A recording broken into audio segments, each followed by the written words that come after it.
Muito bem, vamos começar aqui a resolução de mais uma lista de exercícios, tá certo? Nessa lista a gente vai estar resolvendo algumas questões sobre indução eletromagnética.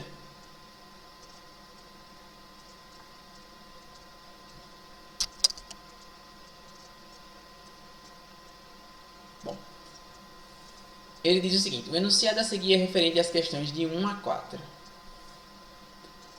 Um condutor retilíneo em posição horizontal move-se com uma velocidade de 0,4 metros por segundo. Então, a velocidade v é igual a 0,4 metros por segundo, sem atritos, sobre dois condutores fixos, retos e paralelos, cuja distância entre si é de 20 centímetros. Então, essa distância eu vou chamar de L, 20 centímetros. O condutor móvel tem movimento uniforme graças à tração exercida por um fio ideal, conforme mostra a figura.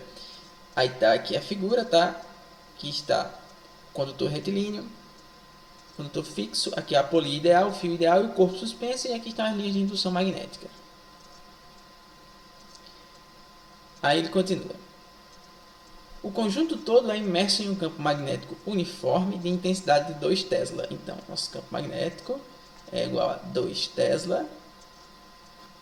Os condutores fixos não têm resistência considerável, mas o condutor móvel de seção transversal com, então vamos anotar aqui essa área aqui, ó, 0,05 centímetros quadrados, tem resistividade igual a 1,2 vezes 10 a menos 3 ohms centímetros. Então, vamos lá. Resistividade é igual a 1,2 vezes 10 a menos 3 ohms centímetros. Muito bem. Questão 1. Por que a manutenção do movimento uniforme do condutor móvel necessita de um corpo suspenso no fio? Bom, primeiro, o peso do corpo ele vai fazer com que o condutor móvel fique em equilíbrio dinâmico. Então, vamos anotar aqui, ó, o peso do corpo fará com que o condutor móvel fique em equilíbrio dinâmico.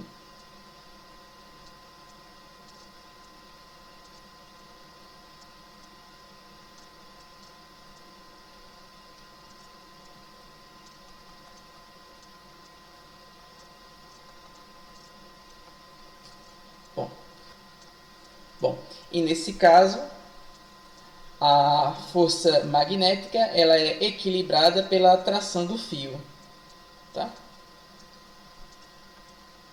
A força magnética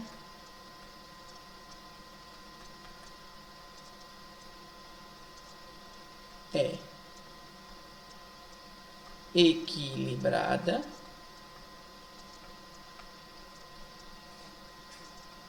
pela tração no fio.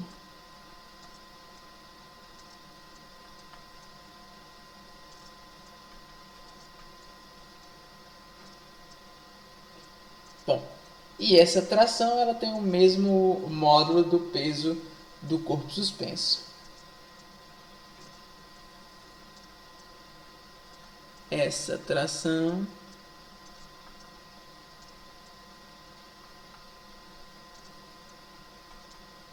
tem o mesmo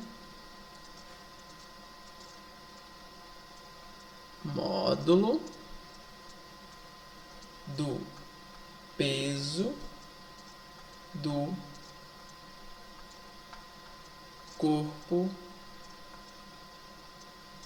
suspenso.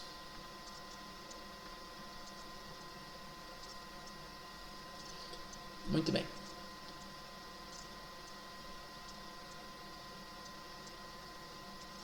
Tá? No caso, o corpo suspenso é esse bloquinho que eu estou destacando aqui para vocês, tá certo? Bom, o peso do corpo vai fazer com que o condutor fique em equilíbrio, tá? E uma vez que isso aconteça, a força magnética ela é equilibrada pela força de tração que existe no fio, certo? E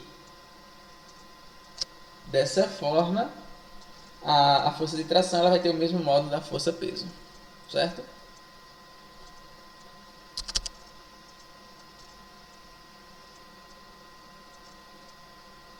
Próxima questão. Na questão 2 ele diz o seguinte: determine o módulo da diferença de potencial induzida entre as extremidades do condutor móvel. Bom, antes da gente começar, vamos transformar esse comprimento que está em centímetros em metros, tá? Para isso, basta dividir por 100, ou, se você preferir, multiplicar por 10 elevado a menos 2. Então, no caso, eu ficaria com 20 que multiplica 10 elevado a menos 2. Isso em metros, certo? Daí, temos o seguinte, que essa diferença de potencial induzida pode ser calculada pelo produto entre o campo magnético, o comprimento, certo? Vezes a velocidade com que o condutor retilíneo se move, no caso a velocidade v. Bom, substituindo, diferença de potencial induzida é igual a o campo magnético, que vale 2, vezes 20 vezes 10 elevado a menos 2, vezes a velocidade, que é de 0,4 metros por segundo. Daí, a nossa diferença de potencial induzida é igual a... Bom, multiplicando aqui, ó, 20 vezes 0,4, certo? A gente vai obter o seguinte, ó. 20 vezes 0,4, 4 vezes 0 é 0, 4 vezes 2, 8, 0 vezes 0 é 0, 0 vezes 2 é 0. Somando, temos, baixo 0, 0 com 8 é 8, e aqui vamos baixar o 0, uma casa decimal, uma casa decimal. Então, 20 vezes 0,4 vai dar 8. Então, daí eu fico com 2, que multiplica 8 vezes 10 elevado a menos 2. Por fim, 2 vezes 8, 16. Então, a nossa diferença de potencial induzida é igual a 16 vezes 10 elevado a menos 2 volts. Ou, se você preferir, essa diferença de potencial induzida é igual a 0,16 volts. Certo? Tudo bem?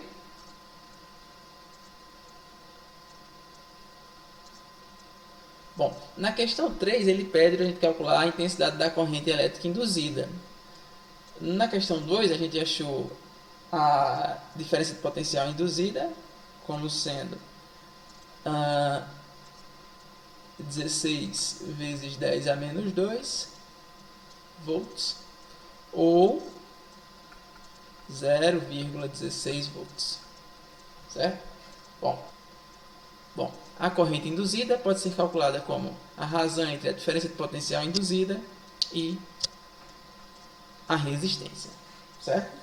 Bom, só que aí a gente não conhece o valor dessa resistência R, mas a gente pode usar a segunda lei de Ohm, que diz o seguinte, que a resistência R é dada pelo produto entre a resistividade e o comprimento dividido pela área da seção transversal, certo? Bom, para converter essas unidades de medidas, tá? Aqui essa distância L, basta que eu divida por 100 ou multiplique por 10 elevado a menos 2. Para converter essa área, tanto a largura quanto a altura da nossa região, elas vão ser divididas por 100, tá? E dividir por 100, ao dividir por 100, cada uma dessas dimensões, eu vou acabar tendo que dividir a área, tá, pelo produto 100 vezes 100, ou seja, eu vou ter que dividir essa área por 10.000. Ou, de forma equivalente, eu posso multiplicar por 10 elevado a menos 4. Daí eu fico com 0,05 vezes 10 elevado a menos 4 metros quadrados, certo? Bom, essa área você ainda pode colocar em notação científica, tá? Andando com a vírgula da esquerda para a direita, uma, duas casas. Daí você fica com 5 que multiplica 10 elevado a menos 4 menos 2. Menos 4 com menos 2, menos 6. Isso em metros quadrados, certo? E essa resistividade aqui, para a gente ir transformá-la em ohms metro, basta que eu multiplique por 10 elevado a menos 2. Daí eu vou ficar com 1,2 que multiplica 10 a menos 3 vezes 10 elevado a menos 2. Bom, multiplicação de potência de mesma base, eu repito a base e somos expoentes. No caso, eu fico com 10 elevado a menos 3 mais menos 2, né? Então, 10 elevado a menos 3 menos 2 é a mesma coisa de 10 elevado a menos 5. Isso em ohm metro. Certo? Bom, todas as unidades estão convertidas para unidades padrão, então vamos substituir. Bom, substituindo, nossa resistência R é igual a resistividade, que vale 1,2 vezes 10 elevado a menos 5, vezes L, que vale 20 vezes 10 a menos 2, dividido pela área, que vale 5 vezes 10 elevado a menos 6. Certo? Bom, daí a gente tem o seguinte. A resistência R vai ser igual a 1,2 vezes 20, certo? Vamos armar essa continha aqui no rascunho. 2 vezes 0 é 0, 2 vezes 2, 4. 1 vezes 0, 0. 1 vezes 2, 2. Somando, baixo 0, 4 com 0 é 4, baixo 2. Uma casa decimal, uma casa decimal. Então, isso é 24, que multiplica 10 elevado a... Multiplicação de potência de mesma base, eu vou repetir a base 10 e somar os expoentes, né? Então, no caso, eu fico com menos 5, menos 2. Menos 5 com menos 2, menos 7. Isso aqui dividido por 5 vezes 10 elevado a menos 6. Certo? Bom, daí a gente vai dividir 24 para 5. 24 dividido para 5 dá 4. 4 vezes 5 é 20. Para 24 faltam 4. Não dá para dividir, acrescentamos 0 e vírgula. 40 dividido para 5 dá 8. 8 vezes 5, 40. Para 40, resto 0. Então, nossa resistência R é igual a 4,8 vezes... Aqui a gente tem uma divisão de potência de mesma base. Repete a base e subtrai os expoentes. O de cima menos o de baixo. Ou seja, menos 7 menos 6. Menos com menos mais. Então, isso é equivalente a eu ter menos 7 mais 6. Bom, menos 7 mais 6 vai dar menos 1.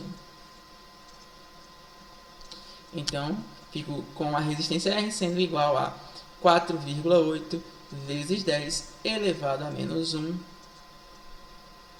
ohms. Ou, se você preferir, a resistência R é igual a 0,48 ohms.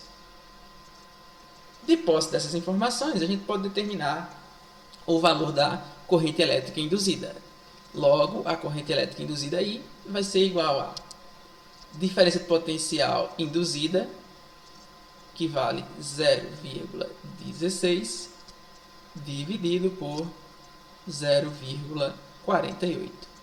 Bom, isso é equivalente a dividirmos 16 para 48, certo? Essa divisão não é exata, mas eu posso simplificar numerador e denominador por 16, certo? Ou seja, a nossa corrente elétrica induzida vai ser igual a 16 dividido para 16, 1, sobre 48 dividido para 16, 3. Ou seja, a corrente elétrica induzida é de 1/3 de ampere. Ou, se você preferir, essa corrente elétrica induzida é aproximadamente 0,33 amperes. Certo? Próxima questão. Bom, questão 4, ele pergunta qual é a massa em gramas do corpo suspenso, sendo que a gravidade G é igual a 10 metros por segundo ao quadrado. Então, ele quer saber a massa M. Beleza.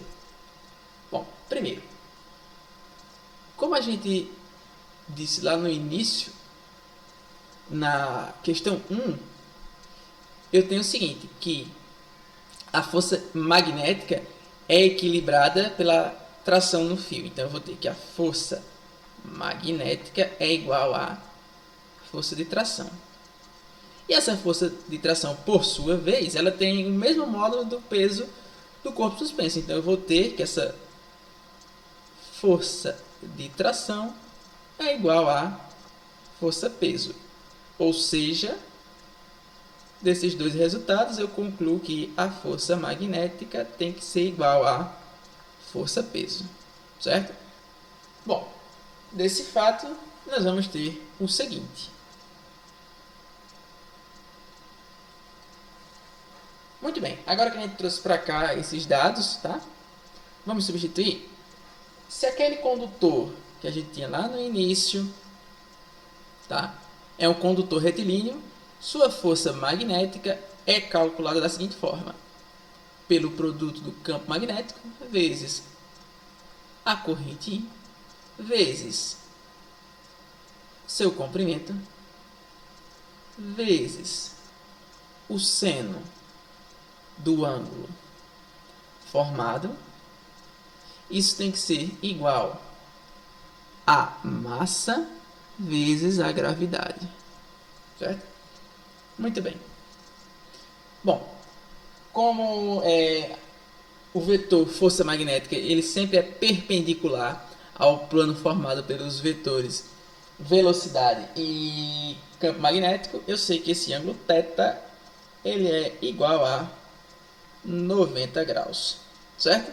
Daí temos o seguinte, substituindo campo magnético que vale 2 vezes a corrente I que vale 1/3 de ampere vezes o comprimento L, que aqui a gente vai transformar novamente em metros, tá? Para isso eu vou multiplicar por 10 elevado a menos 2, certo?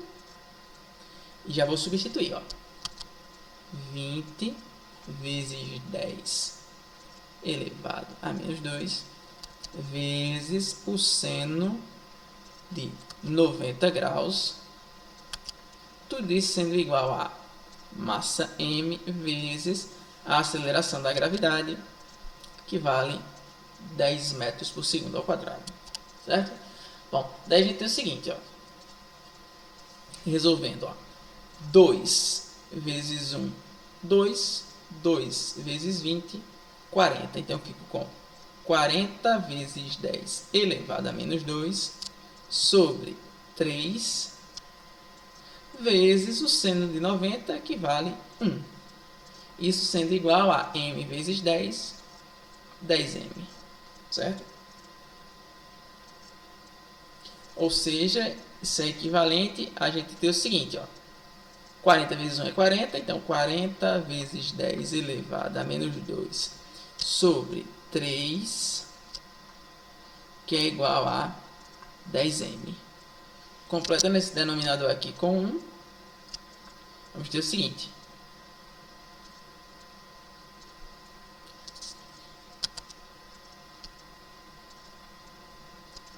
3 vezes 10, 30. 30 vezes m, 30m, que é igual a 40 vezes 10 elevado a menos 2, vezes 1, é ele próprio. 30 que está multiplicando vai passar dividindo, ou seja, a massa m é igual a 40 vezes 10 elevado a menos 2, dividido por 30. Bom, posso simplificar o numerador e denominador aqui, ó, por 10. Logo, a nossa massa m é igual a 4 terços vezes 10 elevado a menos 2 quilogramas.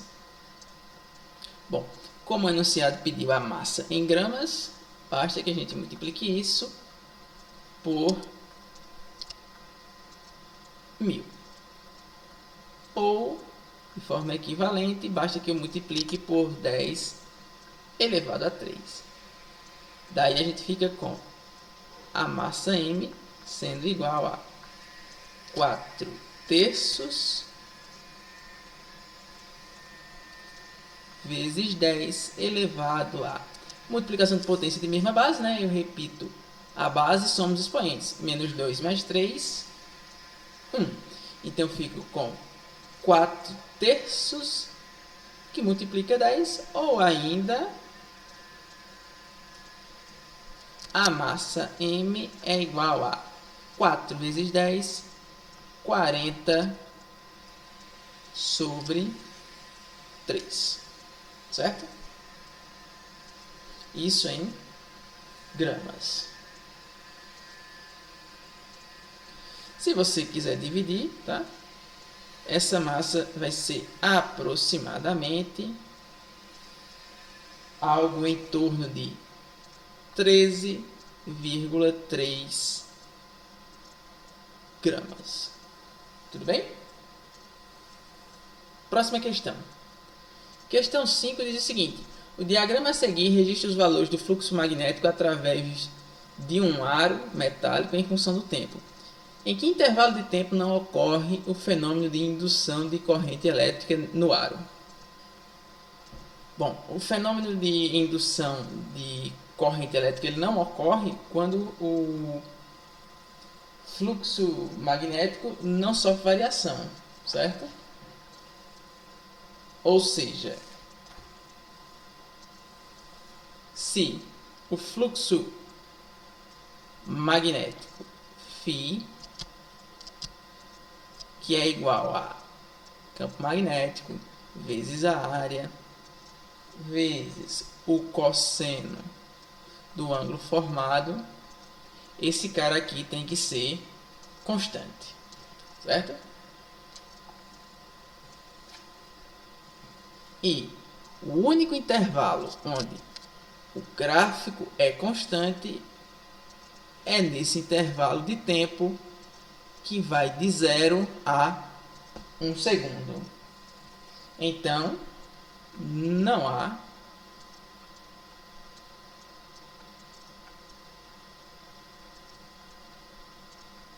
indução no intervalo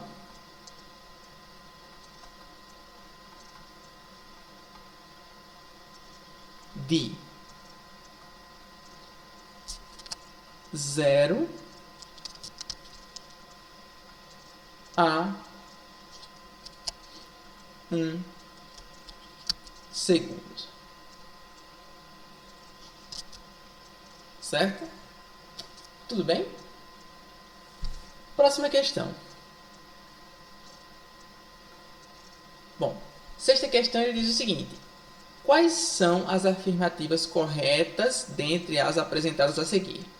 Só lembrando que esse fluxo magnético φ, a gente pode calcular ele como sendo o produto entre o campo magnético, a área da superfície e o cosseno do ângulo formado. Bom, vamos ver as afirmações. Primeira afirmação: a variação do fluxo magnético pode ser obtida através da variação da intensidade do campo magnético produzida por um movimento relativo entre a fonte do campo e o circuito. Alternativa 2.